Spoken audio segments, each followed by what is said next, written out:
आइए इस वीडियो में समझते हैं कि परमेश्वर धैर्यवान है, इसका क्या मतलब है। बाइबल में परमेश्वर के धैर्य के गुण पुराने और नए नियम दोनों में स्पष्ट है।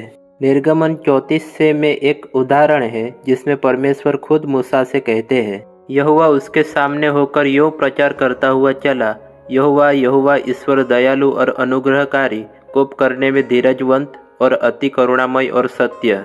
भजन संहिता 86:15 में दाऊद परमेश्वर की स्तुति करते हुए कहता है, परंतु प्रभु तू दयालु और अनुग्रहकारी परमेश्वर है, तू विलंब से कोप करने वाला और अति करुणामय है। नए नियम में प्रेरित पौलुस ने ईश्वर को दयालु, सहनशील और धैर्यवान बताया है, जैसा रोमियो 2:4 में लिखा है। कई लोगों का सवाल है कि यीशु मसीह अब तक क्यों नहीं आए। प्रेरित पतरस ने भी परमेश्वर के धैर्य का उल्लेख किया है। दूसरा पतरस 3:9 में बाइबल बताती है, प्रभु अपनी प्रतिज्ञा के विषय में देर नहीं करता, जैसी देर कुछ लोग समझते हैं, पर तुम्हारे विषय में धीरज धरता है और नहीं चाहता कि कोई नष्ट हो, वरन यह कि सबको मन फिराव का अवसर मिले। ये ईश्वर को धैर्यवान बताए जाने के कुछ उदाहरण हैं।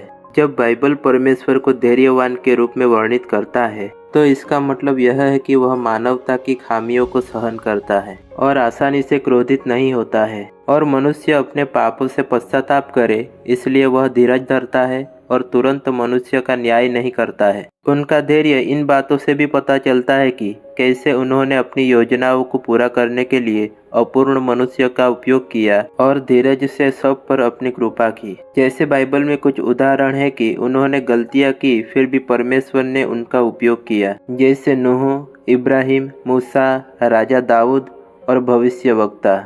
इसके अतिरिक्त आदम और हवा के पतन के ठीक बाद उनके प्रति परमेश्वर की धीरज को देखते हैं। जब परमेश्वर ने अपनी रचना आदम और हवा के लिए वस्त्र बनाए, जैसा उत्पत्ति 3:21 में लिखा है, उसने न्याय के सामने कैन जिसने अपने भाई को मारा था उसकी बात धैर्य से सुनी। फिर नूह के समय में बाढ़ आती है। पूरी दुनिया परमेश्वर के सामने दुष्ट हिंसा से भरी हुई होती है। आज के समय में भी अच्छाई कम है, फिर भी नूह के समय की हिंसा देखते हुए हम भयभीत हो जाएंगे। फिर भी परमेश्वर ने तुरंत न्याय नहीं किया, उसके बजाय उसने तब तक इंतजार किया जब तक नूह ने जहाज नहीं बना लिया, जिसमें लगभग 120 साल लगे।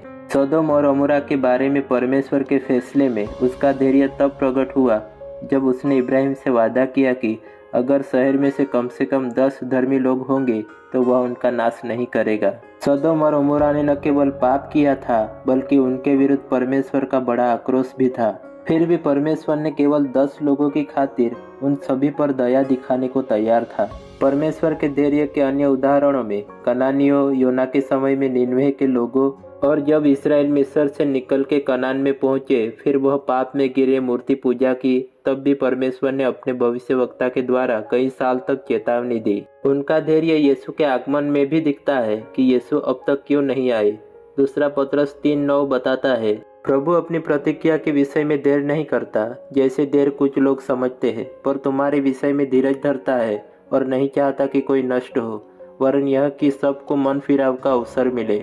शायद ईश्वर के स्वभाव का सबसे बड़ा असाधारण प्रदर्शन यीशु के व्यक्तित्व में है। परमेश्वर के पुत्र ने मानव शरीर धारण किया, उसकी रचना के बीच रहा और अपनी सेवकाई में चुनौतियों का सामना किया। उन्होंने मानवता के लिए अपनी मुक्ति कार्यों को पूरा करने के लिए क्रूस पर अपमान का भी धैर्य पूर्वक सामना किया। ईश्वर के किसी भी अन्य गुण की तरह उसका धैर्य हमसे कहीं अधिक है और वह सब मनुष्यों को पश्चाताप करने का मौका देते हैं।